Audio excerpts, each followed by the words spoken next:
So today I'll be talking about present Iraq and dating back to 8th century Islamic Iraq. Now starting with their past and present.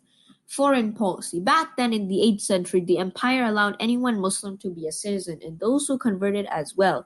Another thing is that the empire charged tax to the people who weren't Muslim because they liked to keep their religion. Many people came to their lands for their vast knowledge and items they had for their lands. The Islamic Empire was on good terms with other nations that surrounded them because of their vast knowledge and sciences.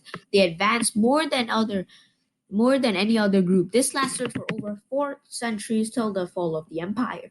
Right now, their foreign policy isn't that good. Saddam Hussein came to power and became a dictator of Iraq in 1979 and started invading other countries, making many countries hating Iraq. And then when they were overthrown in 1988, Saddam Hussein invaded Iran and tried to conquer them.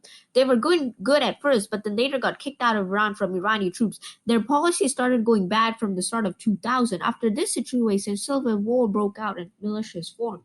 This led to the country of Iraq in a crisis, forcing many people out of the country. The relations of Iraq and outside diminished as soon as ISIS came in 2014 and started their caliphate. The US combined with their allies tried to get ISIS to retreat Iraq, and Iraq turned into a war zone. Iraq had control of their land again, but they are still danger towards citizens in Iraq and are advised not to come back. Iraq is declared as a war zone. Military power then.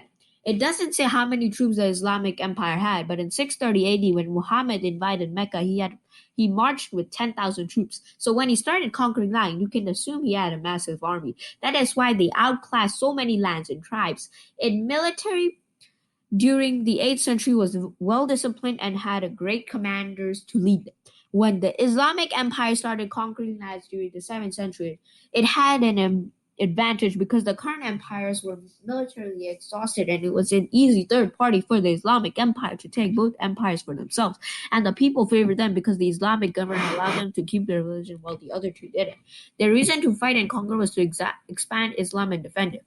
The Iraqi army wasn't what it used to be. It was once announced the third best army in the world when Saddam Hussein in power launched an attack to Kuwait for political reasons like oil stealing and destroying Iraq's economy in 1990.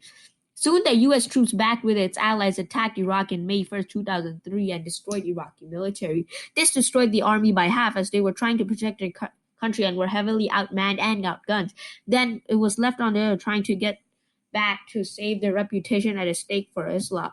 In 2014, ISIS attacked Iraq and drove Iraq in a civil war. And U.S. once again gave Iraqi army $25 billion to aid and they saved. Now, I hope I do good